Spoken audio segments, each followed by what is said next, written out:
I am a guard in a hidden prison located in the Arctic. Something is horrifying about the inmates. I was a correctional officer at a supermax prison. It was near Florence, Colorado. I stayed as an employee there for a half-decade. I saw almost everything you can imagine. Escape attempts, stabbings, and riots. Also, sharp weaponry that was hidden in places you would rather not visualize. These are only some of the more unpleasant occurrences I have dealt with in the past. I am currently writing this on encrypted Wi-Fi from an undisclosed but safe location. I have had a change of careers following the events of the tale I am about to share with you now. I hope that people thinking about becoming prison guards read my story and reconsider any future life choices they will look back on as a mistake. The warden called me into his office on a Monday. During the entire walk there down the hallways, I thought of the trouble I could be in.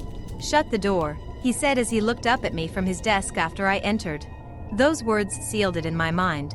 How much hot water I was in for some sort of infraction I was not aware of yet. Bureaucratic micromanaging and constant procedural changes were nothing new to me. I still hated petty political grievances. I nodded and sealed the entranceway. He demanded I take a seat, so I did. "You're the best officer here," he said. I waited for the but. I anticipated news of termination. I saw a forced transfer to some mundane position filing paperwork headed my way. "I want to give you an opportunity," he said. "You will make $600,000 in 1 year. Your benefits will remain unchanged. You would have less oversight than what is present for you now. You would be in a leadership position, albeit an isolated one." "That sounds ideal," I said as my mind swam in the possibilities of how much profit he offered. "There are only 2 things we ask of you. 1 is that you cannot tell anybody about your new position. 2 is you locate somewhere else. There's a prison in the Arctic, and that is where your life will be for the next 365 days. The confusion must have been readable on my face. If your wife asks, tell her that you are going to a federal academy. There is no cell service or Wi-Fi there. Any contact you make with her must be through snail mail. We will handle the addresses given. If you decline this offer, then this conversation never happened. Do you understand?" I contemplated the pros and cons. Before I became law enforcement, I was a bodyguard. I was gone from the house for extended periods. Even though it would be time with the wife lost, the fortune would help both of us. I agreed. The prison facility was a large compound, not much bigger than the place I had patrolled before. A few things jumped out at me when I first laid eyes on the populace there. They all had wounds on their faces, and they spoke a strange guttural language I was unfamiliar with. Why did they talk in such a bizarre tongue?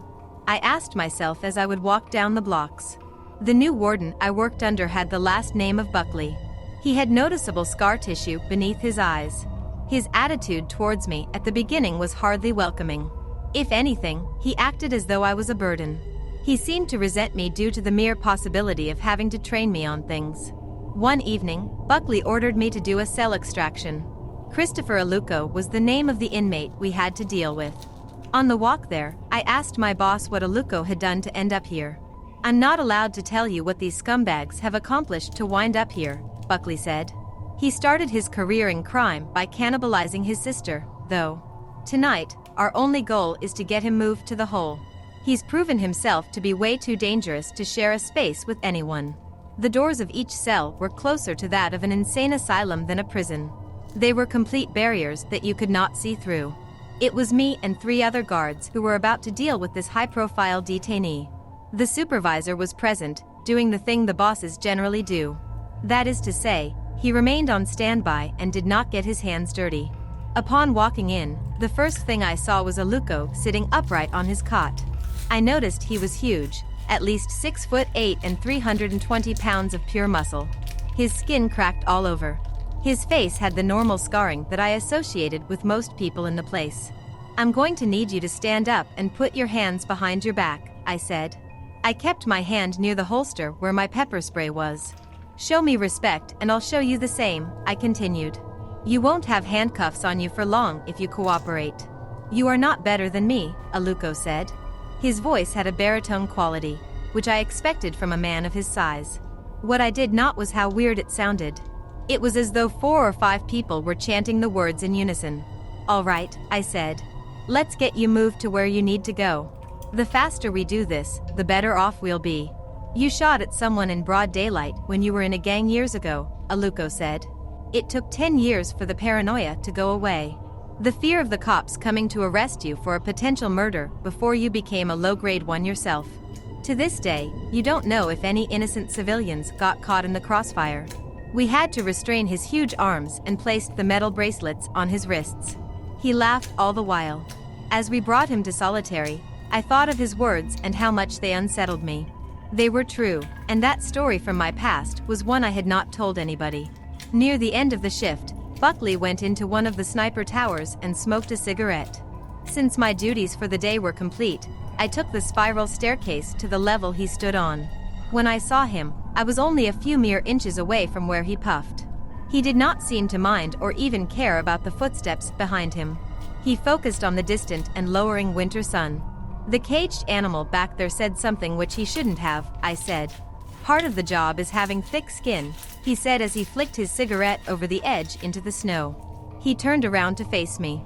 It's not about that, I said. Did he hurt your poor little feelings? He had an insight into my past that no one has, I said as a bitter taste filled my mouth. Well, that's unfortunate.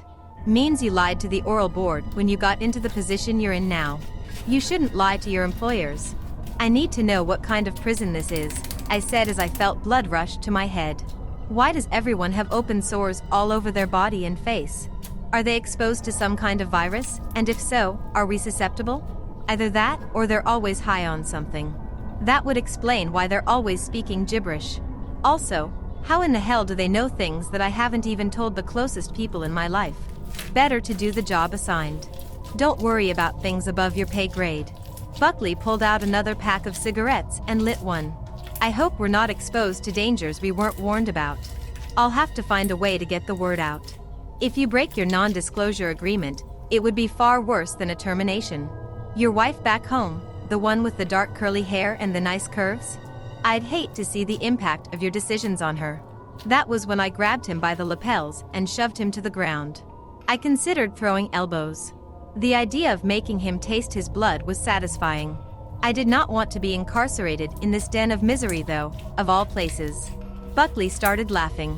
What he did next took me by complete surprise. He patted me on the back with his free hand instead of trying to defend himself or resist.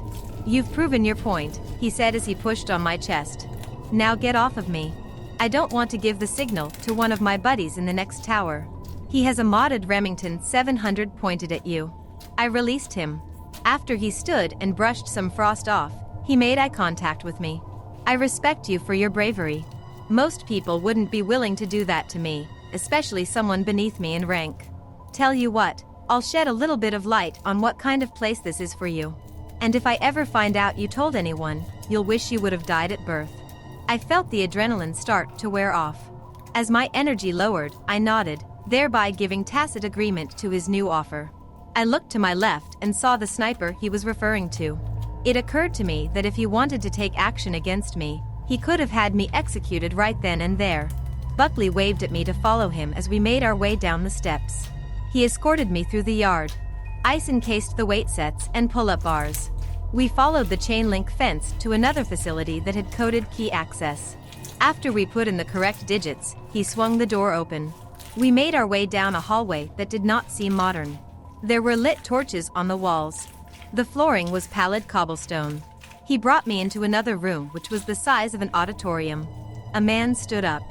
He wore all black clothing with a white collar, and it took me a while to recognize him as a priest. I saw rows of long tables, ones fit for a king in an ancient era. Crucifixes, rosaries, chalices of water, and stacks of dusty books lined every corner. I skimmed some of the titles and saw that a few were in a different language. Father Lamora, Buckley said as he stared at the man of the cloth. What are you doing down here? The priest pointed to his left. When I shifted my eyes in that direction, I did not immediately notice the presence of a fourth person in the room. This one was one of the inmates tied down on a slab. As soon as we focused our collective attention on him, the man came to life. He started struggling against his restraints. A red-tinged substance poured from his mouth like foam from a rabid dog. I have almost driven the evil entity out, the priest said. Buckley turned to me. What is going on here? I asked. I had the irresistible urge to run screaming in the other direction. I knew I could not take my chances out in the harshest cold, but a part of me was willing to at least try. This prison's budget comes from the Vatican. We only take inmates possessed by something greater than general sadism or psychopathy. In the official government paperwork, they call this place the House of the Demonium. If you want to atone for the sins I know you are guilty of, now would be an excellent time. Help us read the incantation needed to cleanse this heathen. Aphasia. For most of my life, I never gave much thought to sound. Of course, everybody likes music, but I was always more of a passive consumer than an active listener. You certainly wouldn't catch me singing along. I appreciated the sounds of a bubbling stream or an early morning birdsong, but if you had asked me what my favorite sound was, I'd probably just give you a blank stare. That changed a few months ago. My mother isn't a great singer. Honestly, she's not even good, objectively speaking. But if you were in my shoes, her singing voice would be your favorite sound, too. It's been almost a year since the accident. My parents were on their way to my house for Christmas dinner when their car slid on black ice and into an old oak tree on the side of the road. Dad died on impact. They said he didn't suffer. Mom was slightly more fortunate, but she hasn't been the same. By the time she was admitted to the hospital, she had suffered a massive stroke. She hasn't been able to speak since. Her neurologist, Dr. Broad, diagnosed her with a severe case of Broca's aphasia. Even in more mild cases, people with this condition have trouble uttering more than a few words at once. My mother is lucky if she can utter a single word. Her cognition is fully intact. She can read and do math, and she knows what she wants to say, but if she tries to verbalize it or put it to paper, the words just won't come out. About 6 months ago, I was driving her home from one of her weekly neurology appointments when her favorite song came on the radio, Uptown Girl by Billy Joel. When the chorus started, she began to sing along, hardly missing a single word. Within seconds, I was crying so hard I had to pull over to the side of the road. Tears were streaming down her face as she smiled at me and carried on with the song. As soon as it was over, I turned my car around and drove right back to the doctor's office. Apparently, this isn't terribly uncommon. Dr. Broad explained to us that language processing is primarily handled by the brain's left hemisphere, while musical output and other forms of creative expression are mostly right brain tasks. Still, he was flabbergasted when we replayed the song and my mother sang along fluently. 2 weeks later, my mother sang Happy Birthday to me. When she got to Happy Birthday Dear Emily, I wept again. It was the first time I had heard her say my name since last Christmas. As the months went on, we started incorporating musical therapy into her recovery. Dr. Broad and his treatment staff thought that, if we were lucky, this might stimulate the left side of her brain and allow her to regain some of her lost speech function. Eventually, my mother began making up her own songs to express what she was thinking or feeling. They were usually set to the tune of old nursery rhymes or lullabies, and they always rhymed. She had been staying with me ever since the accident. Desperate to regain some sense of self-reliance, she expressed through song her desire to return home and stop burdening me with her care.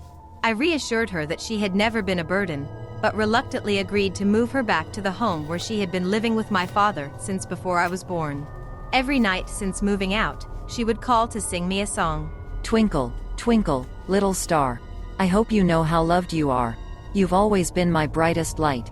Sweet dreams, my dear. Sleep well. Good night. Good night, Mommy. I love you, I'd say. She still wasn't capable of saying goodbye most of the time, but she always refused to hang up first. I would wait until I heard her contented sigh, signaling that it was okay for me to end the call. 2 nights ago, I went to bed without a call from my mother. I lied there in worry for over an hour before I picked up the phone to dial her myself. The line rang a few times before her answering machine picked up. I left a quick message, telling her that I loved her and that I hoped she was all right. Despite my concern, my exhaustion got the better of me as I drifted off to sleep shortly thereafter. 3 hours later, the ringing of my phone startled me awake. Sleep-deprived and weary, I could barely read the words on the screen, Mom calling. I practically leapt out of bed to answer the call. Mom, I said, trying not to sound too fearful. Is everything okay? There's someone here who isn't me. There's someone here who shouldn't be. Across my entire body, my hairs stood on end. What's going on, Mom? Who's there? He said that he's a friend of Dad. I think he lies. He's someone bad. I rushed out of my bedroom and grabbed my coat from the hall closet. Stay where you are and I'll call the police. I'm on my way. I frantically dialed 911 as I started my car and peeled out of the driveway. I explained the situation and my mother's condition to the dispatcher. The last thing I needed was for the police to show up in the middle of the night and think that she was crazy or strung out. By the time I had completed the 15-minute drive to her house, the police were already there performing a thorough search of the property. If anyone was here, he's gone now, one officer said to my mother and me as we stood anxiously by the curb. You're sure? I asked. You checked the attic, the basement, everywhere? Nothing, he said, matter-of-factly. You're safe. Although he blends in with the air, that doesn't mean he isn't there. Noticing the officer stifle a laugh, I shot him a dirty look. As my mother walked toward her front door, he pulled me aside. You might want to get her checked out, he said. It's under control. Thanks for your concern. Without another word, I followed my mother inside and took a seat next to her on the couch. I glanced at the clock on the wall. 2:16 in the morning. My body was still in fight or flight mode, but I couldn't fight my exhaustion much longer. Mom, I said, putting a hand on her shoulder. Why don't you go back to bed? I'll sleep right here. She shook her head no and gestured to the walls around us, then placed her hands over her heart to indicate that she was safe.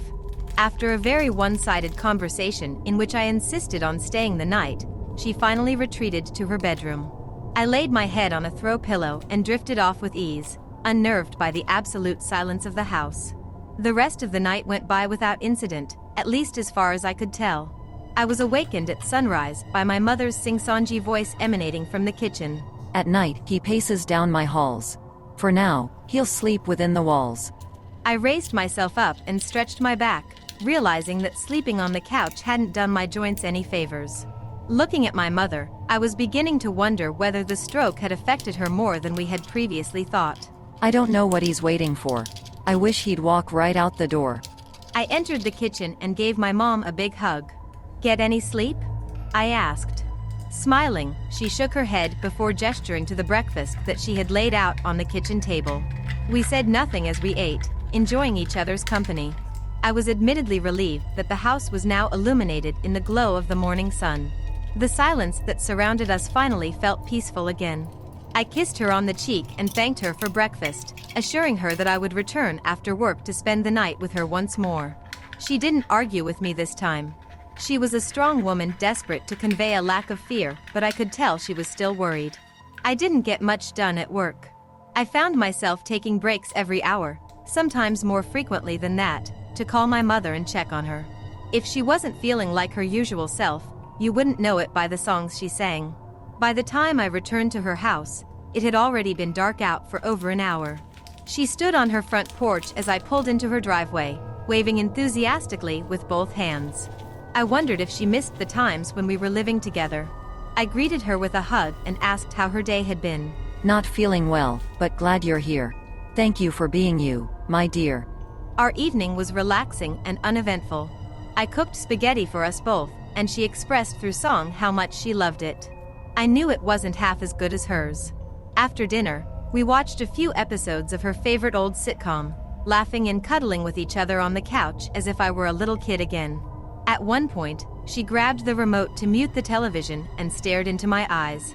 Tears welled in her eyes as she sang her usual nighttime lullaby to me. She didn't smile throughout the song, as she usually did. After yet another long embrace, she retired to her bedroom and closed the door. I made myself as comfortable as I could on the couch, and just as I began to doze off, I heard my mother's voice. He's getting closer every night. You can almost see him, but not quite. I slept intermittently for the next few hours, dreaming of a tall man in dark clothes who wandered the halls of my childhood home. Eventually, I was awakened not by the sound of my mother's voice, but by the opening and closing of her bedroom door.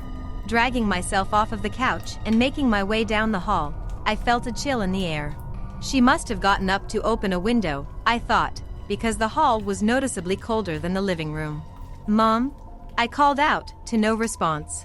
I turned the knob of her bedroom door to find it locked. For some reason, I wasn't panicking. I knocked on the door and called out to her a few more times. "Do you want me to call someone?" Just as I was preparing to turn and walk away from the door, I heard her. Quietly, in almost a whisper, she was singing. I couldn't make out the words, but she didn't sound afraid. Shrugging my shoulders, I returned to the couch and back to sleep.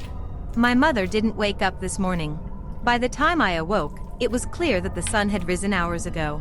Immediately, I feared the worst. She never slept much past dawn. I rose to my feet without even checking the time and raced down the hall. The door to her bedroom was now unlocked. I found her lying in her bed, her arms crossed over her chest as if she had posed for her own funeral. I cried over her body for a while, and though I hated the sound of my own voice, I figured it was finally my turn to sing. "Twinkle, twinkle, little star. I hope you know how loved you are. You've always been my brightest light. Sweet dreams, my dear, sleep well, good night." Wiping the tears from my face, I stood from her bed and took one last look at her. She had never looked so beautiful. She wore the faintest hint of a smile. I had no reason to doubt that she died peacefully. I returned to the living room and grabbed my cell phone to call someone. Although it was plugged into its charger, it had been powered off. I didn't remember doing that. As I turned it on, I immediately received a notification, 2 new voicemails. The first message was from Dr. Broad. "Hi Emily, can you give our office a call this morning?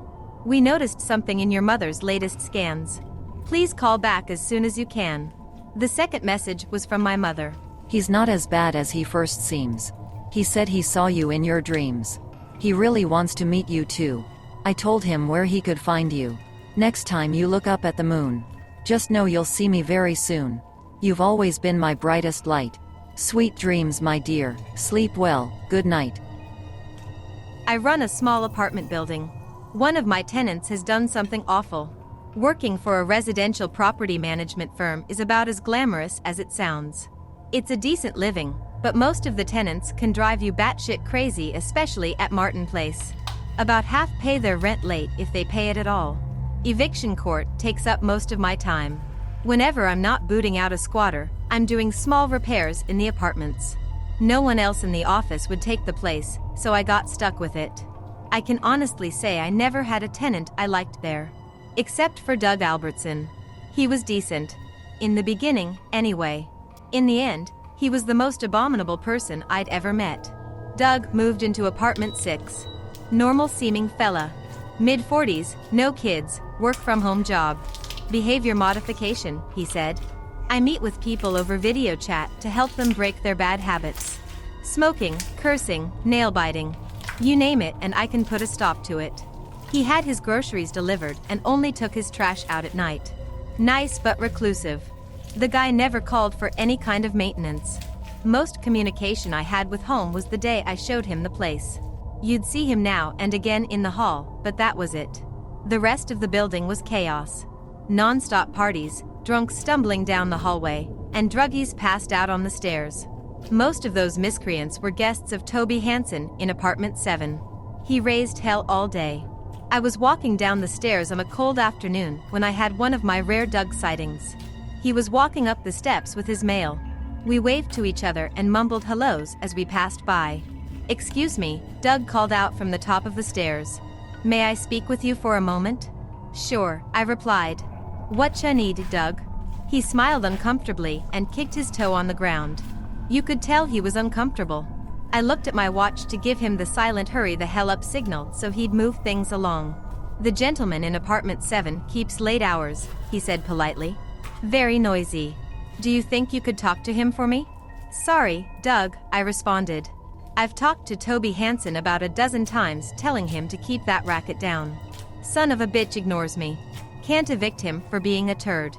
The kid pays his rent. Your best bet is to call the cops with a noise complaint. If the boy gets enough fines, maybe he'll shut up. "I would rather avoid involving the police," he said dryly. "Perhaps I can help him modify his behavior." "Thank you for your help." We said goodbye and went about our business. That was the last complaint I ever received about Toby Hansen. Suddenly, he became a model tenant. His rent was always in the Dropbox on time. I figured he must have gotten a job because he was never home when I was in the building. All of his no-good friends vanished. The parties came to an end. It didn't fix the other 10 piss-poor tenants, but it went a long way toward quieting the place down. Over the next few months, oddly enough, the apartment building started quieting down a great deal. The couple in apartment 3 stopped their round-the-clock bickering and yelling sessions. For as long as I could remember, you'd always heard them shouting at each other any time you were in the building. Shattering plates, throwing clothes out the window, and arguments in the hallway. One day, they were just quiet. I'd get a maintenance request every other month or so from them, which I'd take care of while they were at work. Otherwise, not a peep. I popped by the building on the 2nd of the month to check the rent drop box and was surprised to see Doug again. He lived on the 2nd floor, but I could swear he was coming out of apartment 5. Joe Kimbler's place. He was a violent alcoholic with an impressive rap sheet. Didn't seem like Doug's kind of company. But who's to judge? Monrin Doug. I shouted and tossed my hand in the air in his direction. The building was as quiet as a tomb. A welcome, if not unusual, change. This may be the most peaceful I've ever heard this place. Doug smiled and waved in return. It's all about behavior modification, sir, he replied as he started up the steps. Your suggestion worked. I spoke with Mr. Hansen as well as the other residents. It seems my skills were able to help them work through some of their issues. Have a good day. You too, Doug, I shouted back to him. He vanished into his apartment. My job had become manageable. Enjoyable even. That was until August of this year, when half of the rent checks from the building bounced. I called the tenants multiple times, but not a single one of them answered. Probably left 36 voicemails. Hell, 100 text messages. Emails, not that anyone checks the damn things anymore. No answer.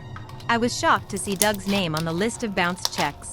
After a few days and no returned calls, I headed over to the building and started knocking on doors. No one on the 1st floor answered. They weren't a likely bunch to maintain regular employment, so I figured a few of them were dodging me. I headed up the stairs and knocked on Doug's door. No answer. I hammered harder, calling his name, but still no response. Just as I was turning to walk down the stairs and to the car, I heard a muffled noise inside. I called his name a few times, but no answer. Just those muffled cries. My head swam with fear. Reaching into my pocket, I pulled out my keyring and slid the master key into the lock.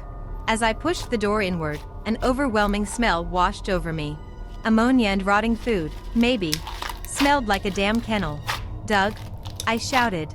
You here? You okay? No answer other than a muffled noise coming from his bedroom. Concerned he may be hurt, I headed for the door and opened it. The stench intensified so badly that my eyes began to water. Suddenly, the room was filled with a chorus of muffled moans and sobs. Along the walls of the bedroom were dog cages. Inside each one was one of the building tenants. Their ankles and wrists were tethered together, dirty rags in their mouths, and shock collars around their necks. On a table in the center of the room sat a single sheet of paper. I picked it up and read the brief script. I apologize for the bad check, sir. Some things cannot be avoided. I won't be returning, but as a thank you for the wonderful accommodations, I have completed my behavior modification sessions with your tenants. They shall trouble you no longer. Yours respectfully, Doug Albertson.